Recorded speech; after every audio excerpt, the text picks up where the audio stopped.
வானொலியில் நீங்கள் கேட்டு மகிழ்ந்த தென்கட்சி கோ சுவாமிநாதன் அவர்களின் இன்று ஒரு தகவல் கதை தொகுப்பினை கேட்கலாம். ஊரில் ஒரு ராஜா இருந்தார். அவர் அடிக்கடி காட்டுக்கு வேட்டையாட போவார். சில நண்பர்களையும் கூட அழைச்சிக்கிட்டு போவார். காட்டுக்கு போனதும் ஆளுக்கு ஒரு பக்கமாக போய் வேட்டையாடுவாங்க. சாயந்தரமாக திரும்பி வருவாங்க. மறுநாள் அரண்மனையில் உட்காந்து ஒவ்வொருத்தரும் அவங்க அனுபவங்களை எல்லாம் சொல்லிக்குவாங்க. அவங்க வீரத்துக்கு தகுந்த மாதிரி பரிசை அந்த ராஜா கொடுப்பார். இது மாதிரி ஒரு தடவை எல்லாரும் வேட்டைக்கு போயிட்டு திரும்பி வந்ததும் உட்காந்து பேச ஆரம்பிச்சிருக்கிறாங்க. ஒருத்தன் சொன்னான், தன்னுடைய வீர செயலை பற்றி அளக்க ஆரம்பிச்சிட்டான். ஏன்னா அதுக்கு பரிசு கிடைக்க போகுதில்ல, அதனால். அவன் என்ன சொன்னான் தெரியுமா? அரசே, நேற்றுக்கு காட்டில் என்னாச்சு தெரியுமா? எனக்கு நேராக ஒரு சிங்கம் வாயை திறந்துக்கிட்டு வந்துட்டுது. நான் பயப்படவே இல்லை. உடனே ஒரு கல்லை எடுத்து குறி பார்த்து வீசினேன். சிங்கத்து வாய்க்குள்ளே போய் அந்த கல் மாட்டிக்கிட்டுது. அவ்வளவுதான். அந்த சிங்கம் என்னை பார்த்துட்டு பயந்துட்டு ஒரே ஓட்டமாக திரும்பி ஓடி போயிட்டுது அப்படின்னா. ஆஹா பலே அப்படின்னு எல்லாரும் கை தட்டினாங்க. ரெண்டாவது ஆள் ஒருத்தன் எழுந்திரிச்சான். அவன் சொல்ல ஆரம்பித்தான், அரசே, நான் போன வழியில் 2 பெரிய மலைப்பாம்பு கிடந்தது.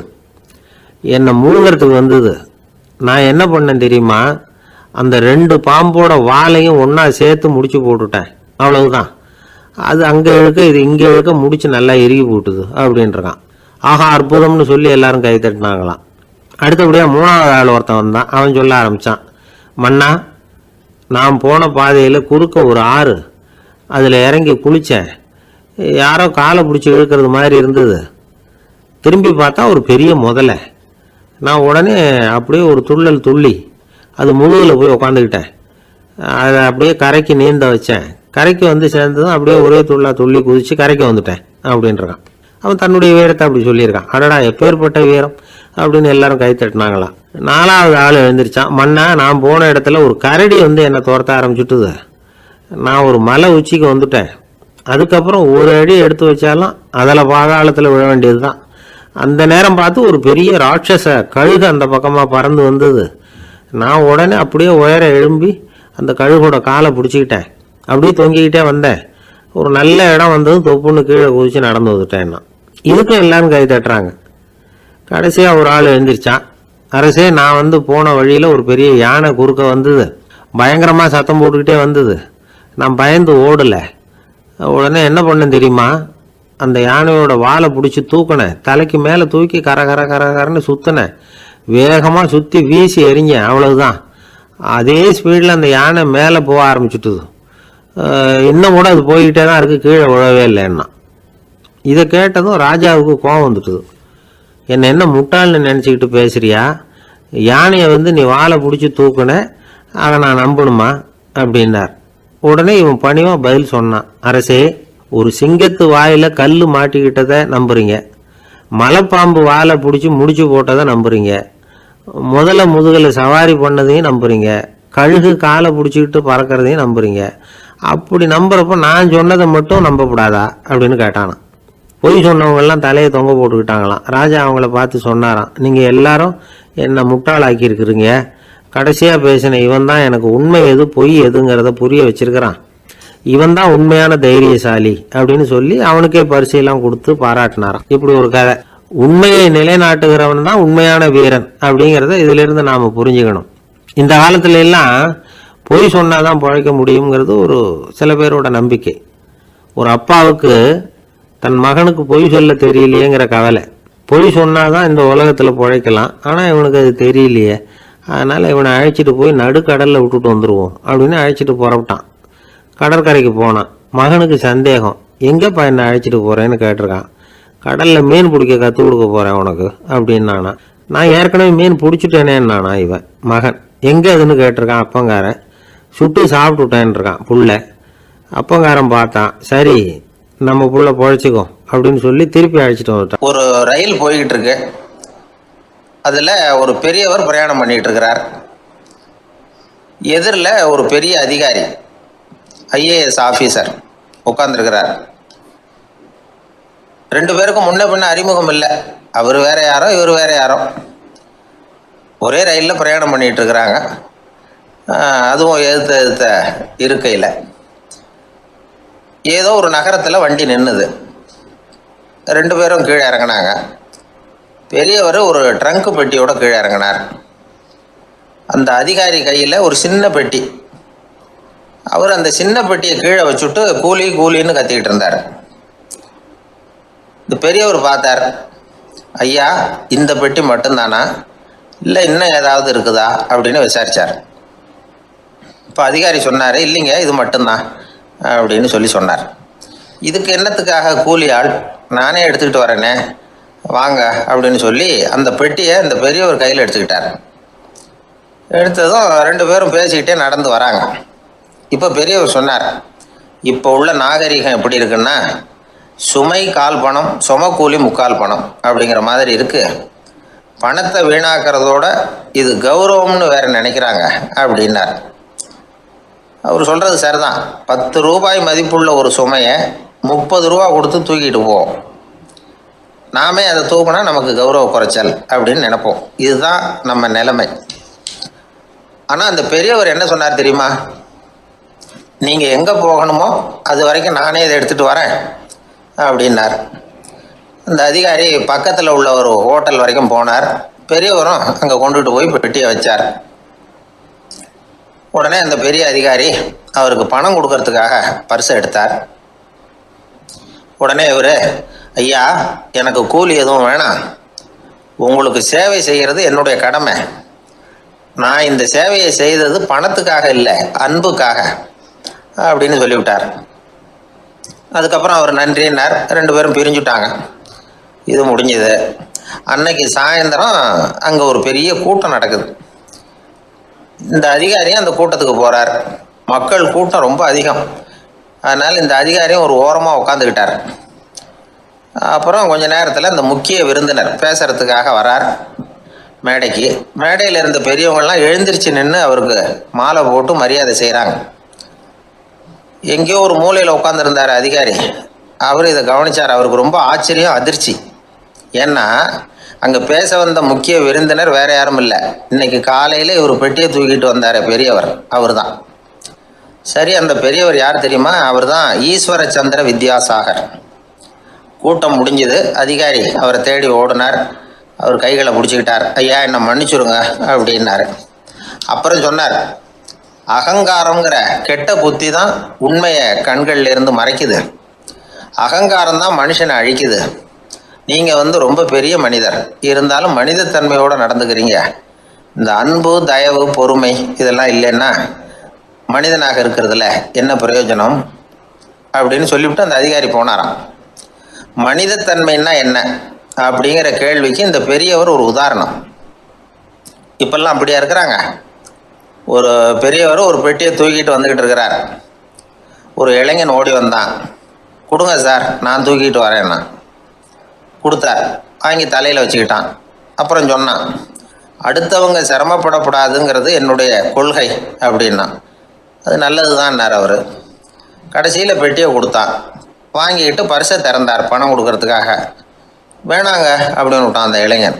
ஏன்னார், நான் சொன்னேன் அடுத்தவங்க சிரமப்படக்கூடாதுங்கிறது என்னுடைய கொள்கைன்னு. அதனால் உங்களுக்கு சிரமம் கொடுக்கக்கூடாதுங்கிறதுக்காக வரும்பொழுது நானே உங்கள் பர்ஸை எடுத்து வேணுங்கிற பணத்தை எடுத்துக்கிட்டு திருப்பி உங்கள் பாக்கெட்லேயே போட்டுட்டேன் அப்படின்னா. இப்படி இருக்குது இந்த காலம். அதனால் வாழ்க்கையில் அன்பு, தயவு, பொறுமை இதெல்லாம் ரொம்ப அவசியம் அப்படிங்கிறத நாம் புரிஞ்சுக்கணும். ஒருத்தரை பார்த்து உன்னுடைய நண்பர்கள் யார் அப்படின்னு ஒரு கேள்வி கேட்டு பாருங்க. கொஞ்சம் யோசித்து பதில் சொல்லுவாங்க. அவங்கக்கிட்டேயே உன்னுடைய எதிரிகள் யார் அப்படின்னு கேளுங்க, கடகடன்னு ஒப்பிச்சிருவாங்க. நம்ம மனசு இருக்க அது எப்படின்னா, நம்ம நண்பர்களை விட எதிரிகளை அது நல்லா ஞாபகத்தில் வச்சுக்கும். இது ஒரு ஆச்சரியமான உண்மை. உங்களால் நண்பர்களை மறந்துட முடியும், ஆனால் எதிரிகளை மறந்துட முடியாது. இது ஒரு வேடிக்கையான நிலைமை தான். அழகான தருணங்களை நாம் ஏன் மறந்துடுறோம்? இது இயற்கை. ஏன்னா நம்ம மனசு மலர்களை கவனிக்கிறது இல்லை, அதில் இருக்கிற முள்ளை தான் கவனிக்குது. தன்னை காயப்படுத்துகிற எதையும் அது உடனே கண்டுகொள்ளுது. ஒரு தெளிந்த சிந்தனையுடைய மனசு மிக அழகாக உள்ள எல்லாத்தையும் கவனிக்கும். அது நன்றியுடன் உணரக்கூடிய எல்லாத்தையும் பார்த்து குறிச்சிக்கும். இப்படிப்பட்டவங்க வாழ்க்கை இயல்பாகவே நல்லா அமையும். அது ரொம்ப அபூர்வம். மனசில் உள்ள ஒரு சிறிய அமைப்பை மாற்றுவதை பொறுத்து தான் இந்த விஷயம் அப்படிங்கிறார் ஓஷோ.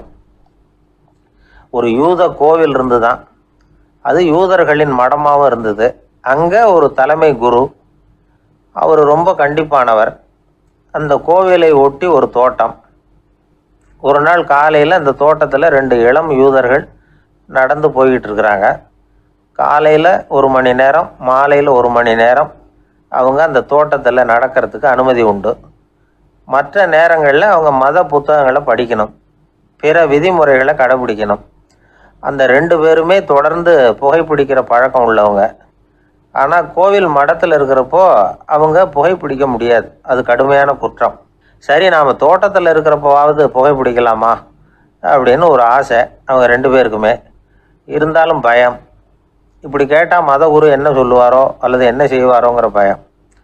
இப்படியே கொஞ்ச நாள் ஆச்சு.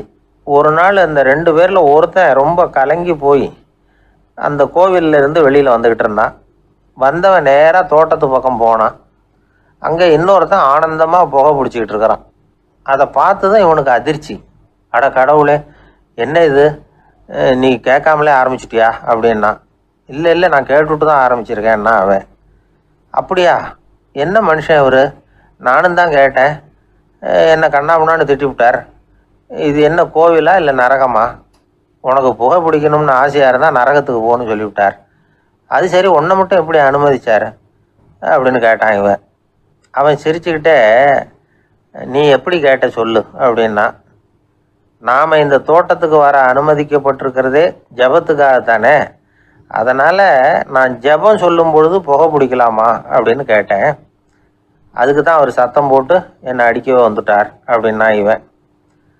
நீ ஒரு மாதிரியாக கேட்டிருக்க, நான் வேறு மாதிரியாக கேட்டிருக்கிறேன். ஜெபம் சொல்லும்போது புகை பிடிக்கலாமான்னு நீ கேட்டிருக்க. ஐயா, புகை பிடிக்கும் பொழுது ஜெபிக்கலாமா அப்படின்னு நான் கேட்டேன். அதில் தப்பு ஒன்றும் இல்லை அப்படின்னு பதில் சொல்லிட்டார் அப்படின்னா. ஒரு சிறிய மாற்றம்தான் அது மிகப்பெரிய மாறுதலை ஏற்படுத்தி விட்டது. மனசு நல்ல விதமாக சிந்திக்க ஆரம்பிச்சுட்டுதுன்னா மகிழ்ச்சிக்கு பஞ்சம் இல்லை. ஒரு கஞ்சன் ஆற்றுல விழுந்துட்டான், வெள்ளத்தில் தத்தளிச்சுக்கிட்டு இருக்கிறான். கரையில் நின்ன ஒருத்தர், உன் கையை கொண்டா இப்படி பிடிச்சி இழுத்து கரையில் சேர்த்து விடுறேன்னார். எதையும் கொடுத்து பழக்கம் இல்லாத அவன் கையையும் கொடுக்க மாட்டேன்னுட்டான். இவர் பார்த்தார், உன் கையை கொடுன்னு சொல்கிறதுக்கு பதிலாக நான் என் கையை கொடுக்குறேன் பிடிச்சிக்கோ அப்படின்னார். அவன் கப்புன்னு பிடிச்சிக்கிட்டான், இழுத்து கரையில் போட்டார். ஒரு நாள் ஒரு தகப்பனார் தன்னுடைய பிள்ளையை அழைச்சிட்டு வந்தார். சார், இவன் சரியாக படிக்க மாட்டேங்கிறான், பெரியவங்களை மதிக்க மாட்டேங்கிறான், நீங்கள் கொஞ்ச நாள் இவனுக்கு குருவாக இருந்து நல்ல விஷயங்களை சொல்லி கொடுத்தா தேவையில்லைன்னார். பெரியவங்களையும் மதிக்காதவன் எப்படி என்ன மதிக்க போகிறான் அப்படிங்கிறது நமக்கு யோசனை வரும் இல்லையா? வேணாங்க, என்னை விட்டுருங்க அப்படின்னோம். அவர் விட மாட்டேன்னு விட்டார். இல்லைன்னா அவரே சிஷ்யன் ஆகிடுவார் போல இருந்தது. சரி, வேறு வழி இல்லாமல் அந்த பையனையே என்னுடைய சீடை நான் ஏற்றுக்கிட்டு உபதேசம்லாம் பண்ண ஆரம்பித்தோம். அதாவது குரு பக்தின்னா அது எப்படி இருக்கணுங்கிறத பற்றி சொல்லி கொடுத்தோம் அவனுக்கு. சதமகர் அப்படின்னு ஒரு குரு இருந்தார். அவருக்கு ஒரு சீடர். அவன் பேர் துளசி சைதன்யன், நைஷ்டிக பிரம்மச்சாரி. தன்னுடைய குருவுக்கு எந்த நேரத்தில் எது தேவைங்கிறத புரிஞ்சுக்கிட்டு சேவை செய்கிறவன். ஆனால் இவனை பற்றி மற்ற சீடர்களுக்கு பொறாமை வந்துட்டுது. இவன் மட்டும் இப்படி இருக்கானேன்னு உடனே குருக்கிட்ட போய் கோல் மூட்டினாங்க. அவன் சரியில்லை, அவன் நடந்துக்கிறது சரியில்லை, அப்படி இப்படின்னு எதையாவது சொல்லி. இருந்தாலும் இதையெல்லாம் அந்த குரு நம்பலை.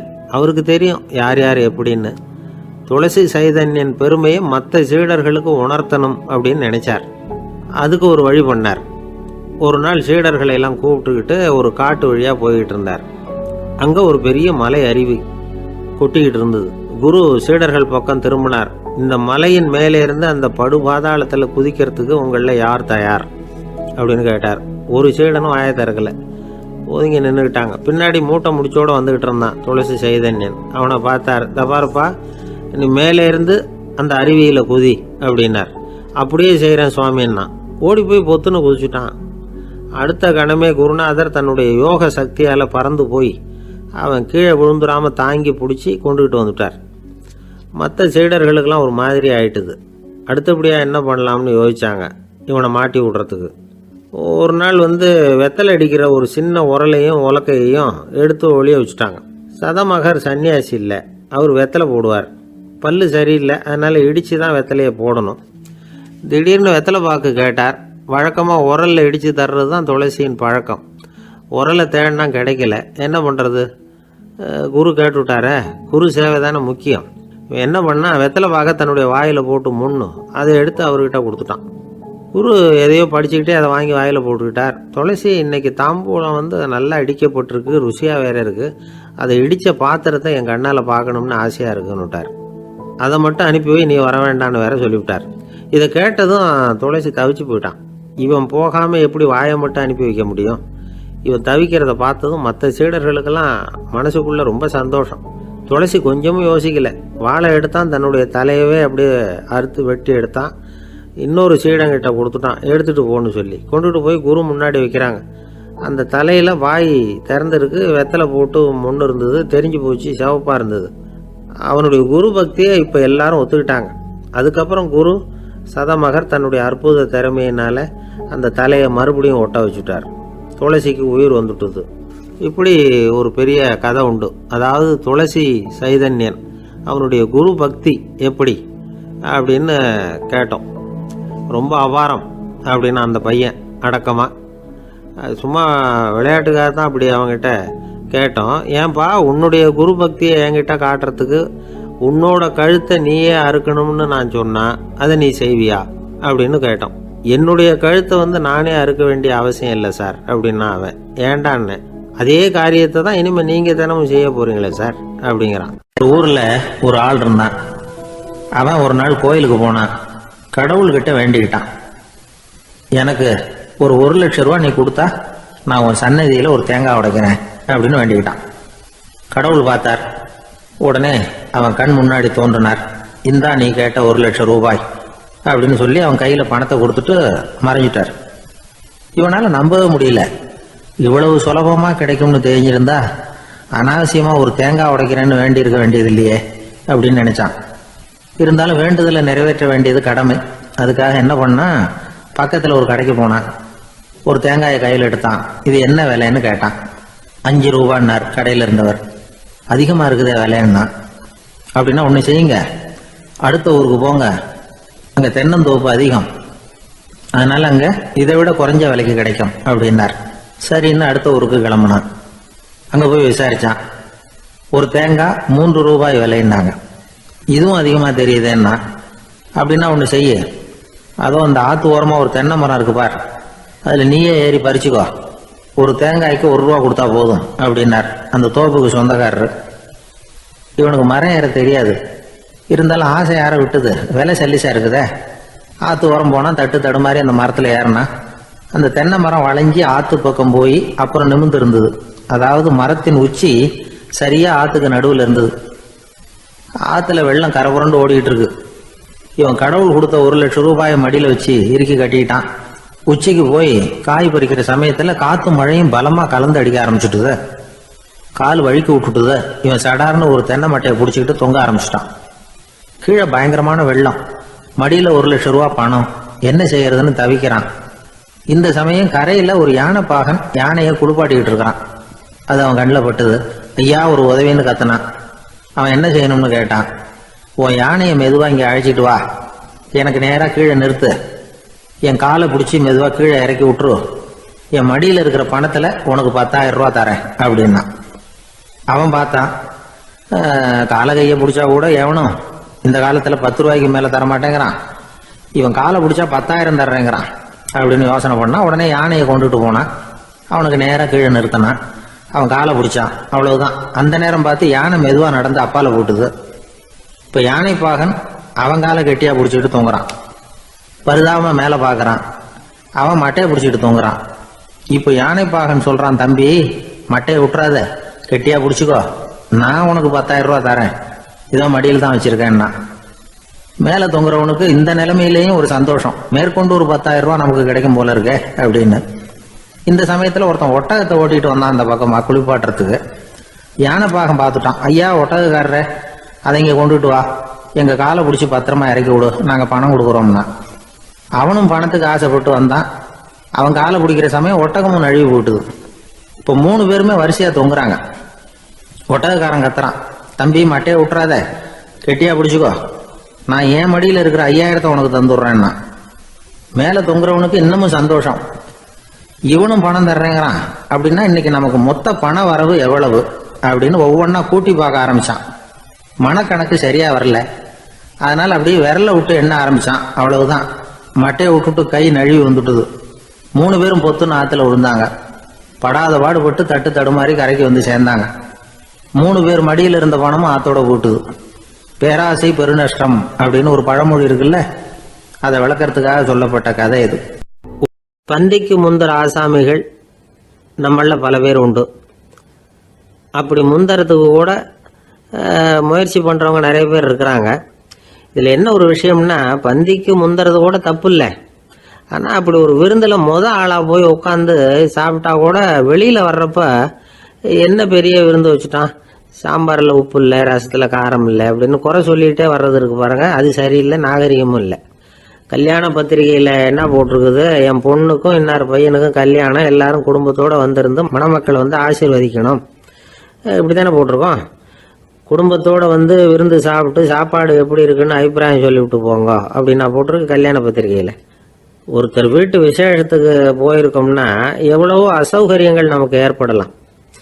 ஏராளமான கூட்டம் வந்திருக்கும். எல்லாரையும் அவங்க வந்து தனித்தனியாக கவனிச்சிக்கிட்டு இருக்க முடியாது. நாம தான் அனுசரித்து நடந்துக்கணும்.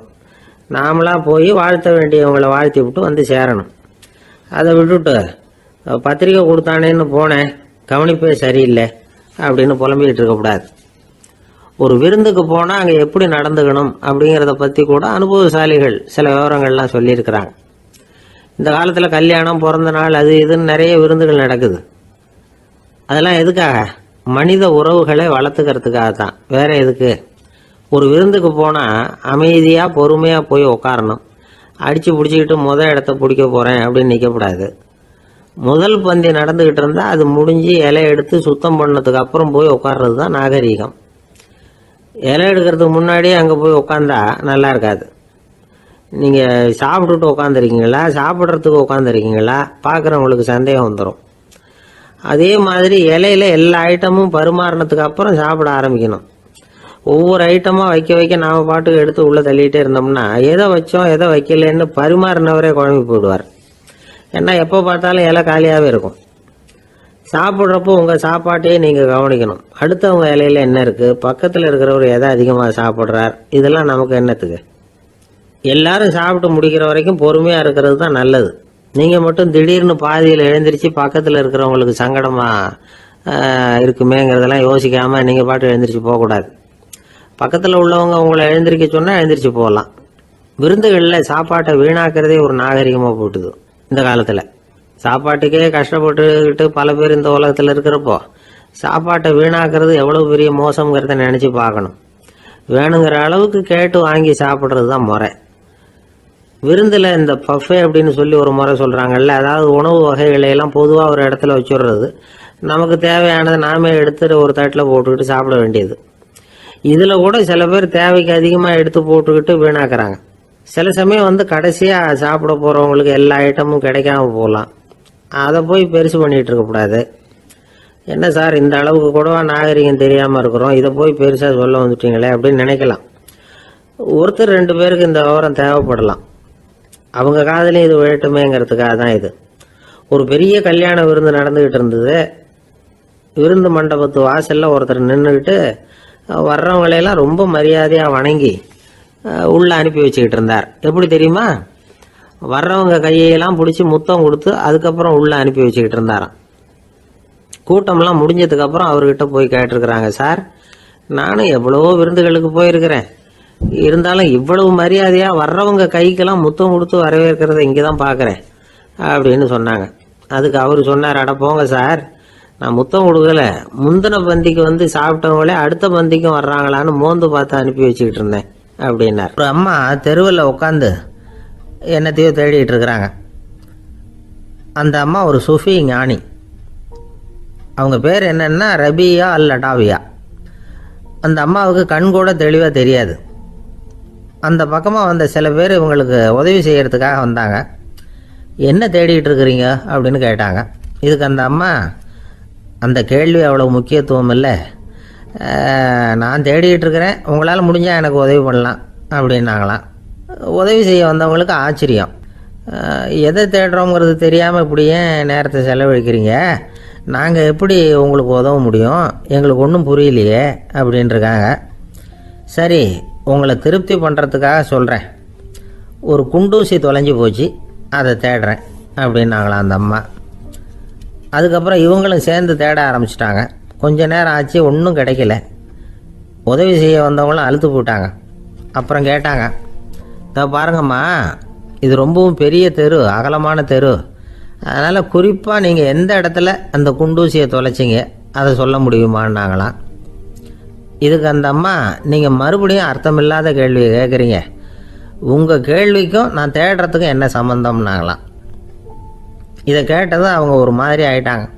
என்னம்மா நீங்கள் பைத்தியம் மாதிரி பேசுகிறீங்க அப்படின்னாங்களாம். சரி, உங்களை மறுபடியும் திருப்திப்படுத்துறதுக்காக சொல்கிறேன். அதை நான் எங்கள் வீட்டில் தொலைச்சுட்டேன் அப்படின்னாங்களாம்.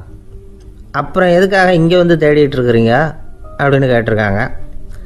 ஏன்னா இங்கே தான் வெளிச்சம் அதிகமாக இருக்குது, அங்கே வீட்டுக்குள்ளே இருட்டாக இருக்குது, அதனால் இங்கே தேடுறேன். வெளிச்சம் உள்ள இடத்துல தானே தேட முடியும் அப்படின்னாங்களாம் அந்த ஞானி. இந்த கதைக்கு என்ன அர்த்தங்கிறத பெரியவங்க சொல்கிறாங்க. அதாவது இந்த தேடுதல்ங்கிறது ஒரு வியாதி. அது நம்ம சதா அலைய வைக்கும், பைத்தியமாக மாற்றுறதுக்கு முயற்சி பண்ணோம். ஒரு காலம் அது நிறைவு அடையவே அடையாது. வாழ்வுங்கிறது ஒரு புரிந்து கொள்ள முடியாத சதா இயங்கி கொண்டிருக்கிற ஒரு செயல். அதுக்கு ஆரம்பமும் இல்லை, முடிவும் கிடையாது. எதையோ தேடணும் அப்படிங்கிற உந்துதல் நமக்குள்ளே இருக்கும். ஆனால் குறிப்பாக எதை தேடிட்டு இருக்கிறோம் அப்படிங்கிறது புரியாது. அப்படி ஏதாவது ஒன்றை தேடி அடைஞ்சிடுறோம்னு வச்சுக்கோங்க, உடனே ஒரு அதிருப்தி வந்துடும். அதனால் வாழ்க்கைங்கிறது சலிப்பு நிறைந்தது அப்படிங்கிற எண்ணத்தை உண்டாக்கிக்கிறோம். ஒன்று அடைஞ்சதுக்கு அப்புறம் இன்னொன்று தேட ஆரம்பிச்சிருவோம். ஆக இந்த தேடல்ங்கிறது நாம் ஒன்று அடைஞ்சாலும் அடையாவிட்டாலும் தொடர்ந்து நடந்துக்கிட்டு தான் இருக்கும். இதுக்கு முடிவே கிடையாது. இந்த உண்மையை நாம் நல்லா புரிஞ்சுக்கணும் அப்படிங்கிறது பெரியவங்களுடைய கருத்து. ஏழையும் தேடுறான், பணக்காரனும் தேடுறான், நோயாளியும் தேடுறான், நோய் இல்லாதவனும் தேடுறான், அதிகாரம் உள்ளவனும் தேடுறான், அதிகாரம் இல்லாதவனும் தேடுறான், முட்டாளும் தேடுறான், அறிவாளியும் தேடுறான். ஆனால் யாரும் இதை தான் தேடி சாதிக்க போகிறோம், இதுதான் முடிவு அப்படின்னு திட்டவட்டமாக சொன்னதில்லை. ஒன்று அடைஞ்சதும் இன்னொன்று தேட ஆரம்பிச்சிடுறாங்க, அவ்வளோதான். அதாவது உங்களின் தேடுபவர் உங்கள் உள்ளே தான் இருக்கிறார், அவரை தேடி கண்டுபிடியுங்கள். இதுதான் ஞானிகள் நமக்கு சொல்லுகிற ஒரு ஆலோசனை. நம்மால் ஒருத்தன் ஜெயிலில் இருந்தான். இன்னொரு கைதி அவனை பார்த்து கேட்டான், ஏன்பா உன்னை பார்க்குறதுக்கு வெளியிலேருந்து யாருமே இங்கே வர்றது இல்லையே, உனக்கு சொந்தக்காரங்களே கிடையாதா அப்படின்னு கேட்டானா. ஏன் இல்லை, எனக்கு சொந்தக்காரங்க நிறைய பேர் உண்டு, அவங்க என்னை பார்க்க வராததுக்கு காரணம் வேற அப்படின்ட்டுருக்கான் இவன். என்ன காரணம்னு கேட்டான் அவன். அதுக்கு இவன் சொன்னானா, அதுக்கு என்ன காரணம்னா அவங்க எல்லாரும் இங்கே உள்ளேயே இருக்கிறாங்க அப்படின்னானா. ஒரு கடைக்கு போனேன், 5 ரூபா பணத்தை எடுத்து கொடுத்தேன். ஒரு தினசரி பத்திரிக்கையை கேட்டேன். அவர் உடனே அங்கே அடுக்கி வச்சுருந்த பத்திரிகையில் ஒன்று எடுத்து என் கையில் கொடுத்தார், வாங்கிக்கிட்டேன். மீதி பணத்தை எடுத்தார், அதையும் என் கையில் கொடுக்கணும்ல, கொடுக்கல. எதிரில் இருந்த பலகையில் வச்சு எடுத்துக்க சொன்னார். எப்பவும் அவர் அப்படி தான் பண்ணுவார், நானும் எடுத்துக்கிட்டு வந்துடுவேன். இவர் ஏன் இப்படி பண்ணுறாருங்கிறது எனக்கு ரொம்ப நாளாக ஒரு சந்தேகம். ஒரு நாள் அவர்கிட்டே இதை கேட்டுவிட்டேன், ஏங்க நீங்கள் உங்கள் கடைக்கு பொருள்கள் வாங்குறவங்களுக்கு நீங்கள் பாக்கி சில்லறையை கொடுக்குறப்போ பலகையில் வச்சு விட்றீங்க, கையில் கொடுக்க மாட்டேங்கிறீங்களே ஏன் அப்படின்னு கேட்டேன். காசை கையில் கொடுத்தா நம்மக்கிட்ட இருக்கிற லட்சுமி போயிடுவா சார் அப்படின்னார். அதாவது பணம் செலவாயிடும் அப்படின்னு அர்த்தமா. இன்னொரு நண்பர், அவர் ஒரு நாள் வழக்கத்துக்கு மாறாக ரொம்ப சோகமாக உட்காந்துருக்கிறார். ஏங்க என்னாச்சு, ஏன் இப்படி கப்பலே கவிழ்ந்தது மாதிரி உட்காந்துருக்குறீங்க அப்படின்னு கேட்டேன். கப்பலே கவிழ்ந்திருந்தா கூட நான் இப்படி கவலைப்பட மாட்டேன் சார், வேற ஒன்று நடந்து போச்சுன்னார். என்னன்னு கேட்டேன். என் உச்சந்தலையில் பல்லி ஒன்று விழுந்துட்டுதுன்னார். அதுக்காகவா இப்படி அப்படின்னு ஆச்சரியப்பட்டேன். ஆமாங்க, பல்லி உச்சந்தலையில் விழுந்தால் பலன் என்னன்னு பஞ்சாங்கத்தில் பார்த்தேன், மரணம்னு போட்டிருக்கு அப்படின்னு சொல்லிவிட்டு அவர் தொடர்ந்து கவலைப்பட ஆரம்பிச்சிட்டார். இப்படியும் ஒருத்தர், என் கூட வேலை பார்க்குற ஒருத்தர் எப்படி தெரியுமா, தினமும் வலது காலை வச்சு தான் ஆஃபீஸுக்கு உள்ளே நுழைவார். என்னைக்காவது தவறுதலாக இடது காலை வச்சு உள்ளே வந்துட்டார்னா அன்னைக்கு பூரா மனசு சங்கடப்படுவார், எந்த வேலையும் சரியாக ஓடாது. கேரம் போர்டு ஆடுற ஒருத்தர் எப்போ ஆட உட்காந்தாலும் ஸ்ட்ரைக்கரை கை தவறி கீழே விழுற மாதிரி பண்ணி அதுக்கப்புறம் அதை எடுத்துக்கிட்டு ஆட உட்காருவார். ஏன்னா எப்போவும் ஒரு தடவை நிஜமாகவே அது கை தவறி கீழே விழுந்திருக்குது, அன்னைக்கு பிரமாதமாக ஜெயிச்சுட்டார். உடனே ஒரு முடிவுக்கு வந்துட்டார், கை தவறுனா லாபம் அப்படின்னு. அதுக்கப்புறம் அதையே பழக்கமாக்கிக்கிட்டார். பூனை குறுக்க போனால் சகனம் சரியில்லைன்னு நினைக்கிறவங்க உண்டு. ஆனால் ஒருத்தர் எப்படி தெரியுமா, அவர் வெளியில் கிளம்புற சமயம் பக்கத்து வீட்டு ரேடியோவில் மியாவ் மியாவ் பூனைக்குட்டின்னு பாட்டு சத்தம் கேட்டால் கூட போதும், சகனம் சரியில்லைன்னு பிரயாணத்தை கேன்சல் பண்ணிவிடுவார். இப்போ இவ்வளவும் எதுக்கு சொல்கிறோம்னா, அளவுக்கு மீறின சகுன நம்பிக்கைகள் இருக்குது பாருங்கள், இதோட பயமும் சேர்ந்துக்கிட்டதுன்னு வச்சுக்கோங்க, இது ஒருத்தருடைய மனநிலையை பாதிச்சிடும். இது உளவியல் நிபுணர்கள் சொல்கிற கருத்து. வாழ்க்கையே தடுமாற வச்சிரும். பாதுகாப்பு இல்லாத உணர்வு, ஒரு விதமான டிப்ரெஷன் மனநிலை, இதெல்லாம் தான் இதுக்கு காரணமாக அமையலாம். சில பேர் காய்கறி நறுக்க கத்தியை கையில் எடுத்தால் கூட நேரம் சரியாக இருக்கா அப்படின்னு பார்த்துட்டு தான் வேலையை ஆரம்பிக்கிறது வழக்கம். அறிவு தான் மனசுக்கு வாத்தியாராக இருக்கணும், அப்போ தான் வாழ்க்கை நிம்மதியாக இருக்கும். அறிவு மனசு சொல்கிறபடியெல்லாம் கேட்க ஆரம்பிச்சுட்டுதுன்னா இடைஞ்சல் தான். ஒருத்தருக்கு 7ஆம் நம்பர் தான் ராசியான நம்பரான், 7ஆம் தேதி தான் எந்த காரியத்தையும் ஆரம்பிப்பாராம். 7 எழுத்து வர்றது மாதிரி பேரை மாற்றி வச்சுக்கிட்டார். 7 மணிக்கு தான் தினமும் எழுந்திருப்பார். 7ஆம் நம்பர் வீட்டில் தான் குடியிருக்கார். கல்யாணம் கூட 7ஆம் தேதி தான் பண்ணிக்கிட்டார். அவர் ஒரு நாள் குதிரை பந்தயத்துக்கு போனாராம். குதிரையோட பேரையெல்லாம் பார்த்தார். ஒரு குதிரையோட பேர் 7 எழுத்தில் அமைஞ்சிருந்தது. 7 தானே இவருக்கு அதிர்ஷ்ட நம்பர். அதனால் உடனே அது பேரில் பணத்தை கட்டினார். பந்தயம் நடந்தது. என்ன சார் ஆச்சுன்னு கேட்டாங்க. நான் பணம் கட்டின அந்த என்னோட குதிரை 7ஆவதாக சேர்ந்தது சார் அப்படின்னாராம் சோகமாக. ஒரு பெரிய தத்துவ சிந்தனையாளர் இருந்தார், சுவாங்சு அப்படின்னு பேர். அவருடைய மனைவி ஒரு நாள் திடீர்னு காலமாயிட்டாங்க. ஐயோ பாவம், அவர் ரொம்ப வருத்தப்படுவார், போய் ஆறுதலாக 4 வார்த்தை பேசிவிட்டு வரலாம் அப்படின்னு நினச்சிக்கிட்டு நிறைய பேர் அவரை தேடிட்டு வந்தாங்களாம். வந்தவங்களுக்கு ஆச்சரியம், ஏன்னா இவர் வருத்தப்பட்டுக்கிட்டு இருப்பார் அப்படின்னு தானே எதிர்பார்த்தாங்க. அப்படி இல்லை, தாளம் போட்டுக்கிட்டு உட்காந்துருக்கிறார். தாளத்துக்கு தகுந்த மாதிரி பாட்டு வேறு பாடிக்கிட்டு இருக்கிறார். என்ன மனுஷன் அவர், கொஞ்சம் கூட கவலை இல்லாமல் இப்படி இருக்கிறாரு அப்படின்னு நினச்சாங்க. ஒருத்தர் துணிஞ்சு அவர்கிட்ட கேட்டுவிட்டார், என்னங்க இது இப்படி அப்படின்னு. அதுக்கு அவர் என்ன சொன்னார் தெரியுமா, இதை பாருங்கள், என்னுடைய மனைவி பிறக்கிறதுக்கு முன்னாடி அவளுக்கு உயிரும் கிடையாது உடலும் கிடையாது. அதுக்கு பிறகு தான் உயிர் வந்தது, உடல் வந்தது, அந்த உருவம் வந்தது. இப்போ என்ன ஆச்சு, அந்த உருவமும் உயிரும் போயிட்டுது, அவ்வளவுதானே. வந்தது போயிட்டுது. இளவேனில் காலம், இலையுதிர் காலம், பனிக்காலம், இப்படி பருவங்கள் மாறி மாறி வருது இல்லையா. அது மாதிரி பிறப்பும் இறப்பும் மாறி மாறி வருது, இது இயற்கை. இதுக்காக அழுதா அது எப்படி அப்படின்னாராம். ஞான தெளிவு அடைஞ்சவங்களுக்கு எல்லாமே சுகம்தான். திருவள்ளுவரும் அதை தான் சொல்கிறார், உறங்குவது போலும் சாக்காடு, உறங்கி விழிப்பது போலும் பிறப்பு. தூங்கிறதுக்கெல்லாம் நாம் வருத்தப்பட்டுக்கிட்ட இருக்கிறோமா, இன்றைக்கி தூங்க வேண்டியிருக்குதே, இன்னும் கொஞ்சம் நேரத்தில் நான் தூங்க வேண்டியிருக்கு அப்படின்னு சொல்லி யாராவது அழுதுகிட்டு இருப்பாங்களா? அதனால் இந்த உலக வாழ்க்கையினுடைய இயல்பை யதார்த்தத்தை நாம் தெளிவாக புரிஞ்சுக்கணும். அப்படி புரிஞ்சுக்கிட்டால் நாம் கவலை இல்லாமல் வாழ முடியும். ஒரு வயசான தாத்தா பாட்டி 60 வருஷத்துக்கு முன்னாடி அவங்களுக்கு கல்யாணம் ஆச்சு. ஒன்றாவே வாழ்ந்தாங்க, ஒன்றாவே இறந்து போனாங்க. இப்போ அவங்க 2 பேரும் சொர்க்கத்துக்கு போய் சேர்ந்தாங்க. அங்கே எல்லா வசதியும் இருந்தது. ஒரு பெரிய பங்களாவே இவங்களுக்கு ஒதுக்கி கொடுத்தாங்களாம். இதுக்கு எவ்வளவு வாடகைன்னு கேட்டார் தாத்தா.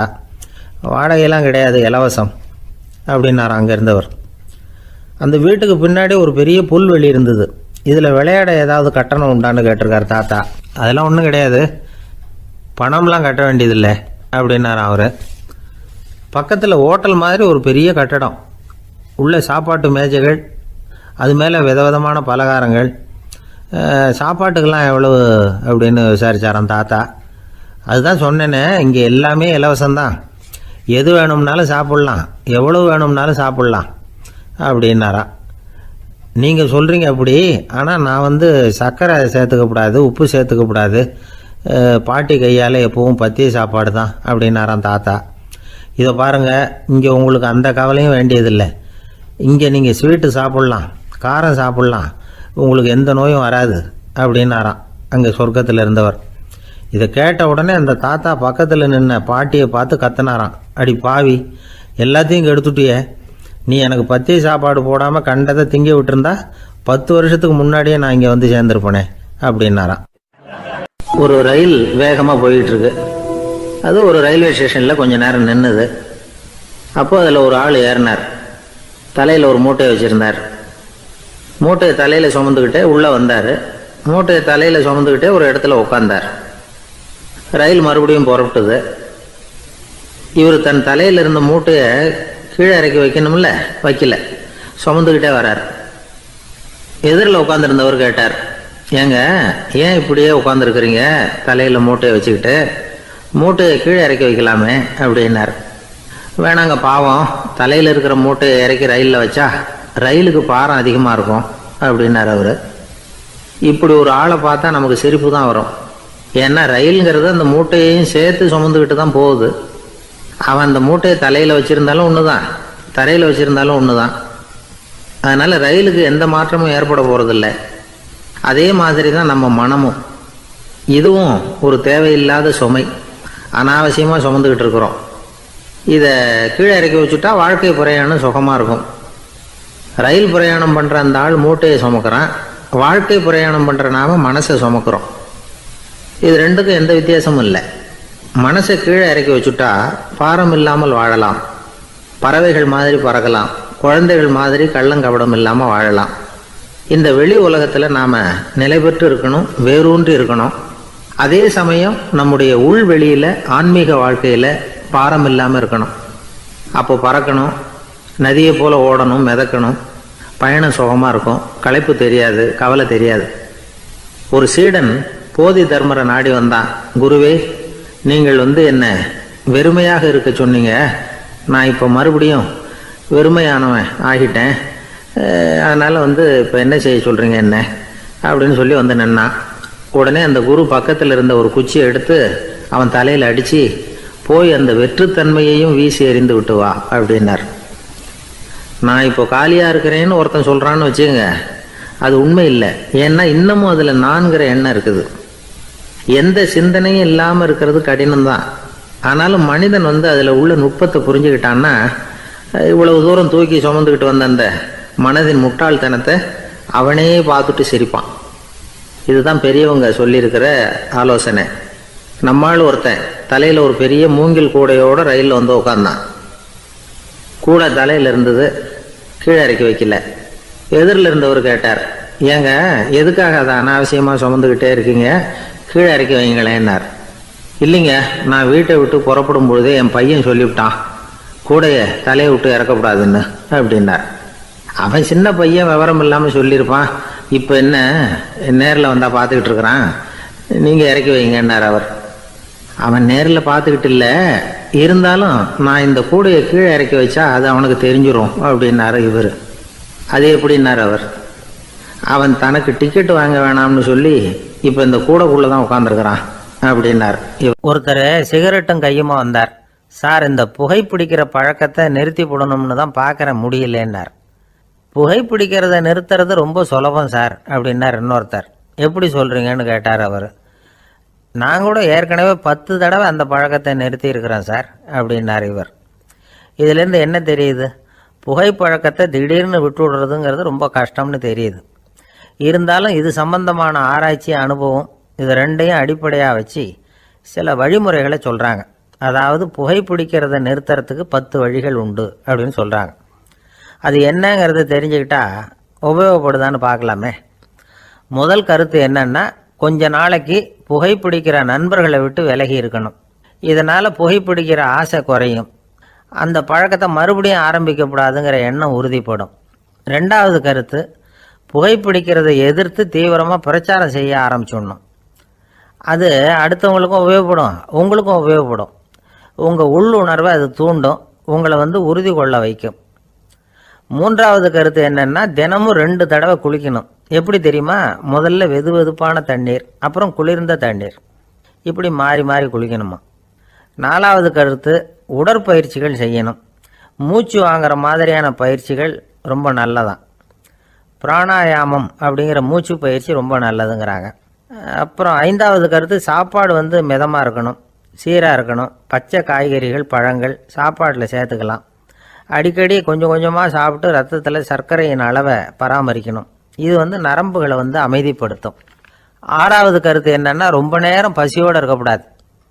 புகைப்பிடிக்கிறத நிறுத்த முயற்சி செய்யும் பொழுது எடை குறைப்பு நடவடிக்கைகளை மேற்கொள்ளக்கூடாது.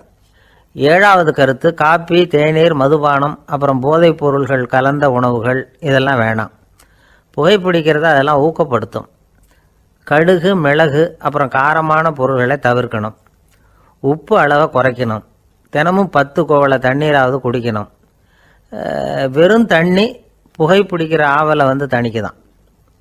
8வது கருத்து, கையில் சிகரெட்டு புகையில் ஏதாவது இருந்தால் உடனே தூக்கி எறிஞ்சிருங்க. அது கையில் இருக்கிற வரைக்கும் புகைப்பிடிக்கிற ஆசை வந்துக்கிட்டே இருக்கும். 9வது கருத்து என்னென்னா, இறை நம்பிக்கை உள்ளவங்க புகைப்பிடிக்கிற எண்ணம் வர்றப்போவெல்லாம் பிரார்த்தனை செய்ய ஆரம்பிச்சுடலாம். 10வது கருத்து, உங்களுக்கு ரொம்பவும் வேண்டியவங்க யாரோ அவங்கக்கிட்ட எல்லாம் நீங்கள் புகைப்பிடிக்கிறத நிறுத்தி விட்டதா சொல்லிவிடுங்க. இந்த 10 வழிகளையும் கடைபிடிக்க ஆரம்பிச்சுட்டா புகைப்பிடிக்கும் பழக்கத்தை நிறுத்தி விடலாம் அப்படின்னு சொல்கிறாங்க அனுபவப்பட்டவங்க. முயற்சி பண்ணி பார்க்கலாம். ஒரு முக்கியமான இடத்துல நின்றுக்கிட்டு இருந்தார் ஒருத்தர். அங்கே இன்னொருத்தர், ஏன் சார் இந்த இடத்துல சிகரெட் பிடிக்கலாமா அப்படின்னு அனுமதி கேட்டார். இந்த இடத்துல சிகரெட் பிடிக்கக்கூடாதுங்க அப்படின்னாரு இவர். நீங்கள் இப்படி சொல்கிறீங்க, ஆனால் இந்த இடத்துல கீழே நிறைய சிகரெட் துண்டுகள் கிடக்குதே, அவங்கெல்லாம் யார்? அவங்கெல்லாம் உங்கள் மாதிரி என்கிட்ட அனுமதி கேட்காதவங்க அப்படின்னாராம் இவர்.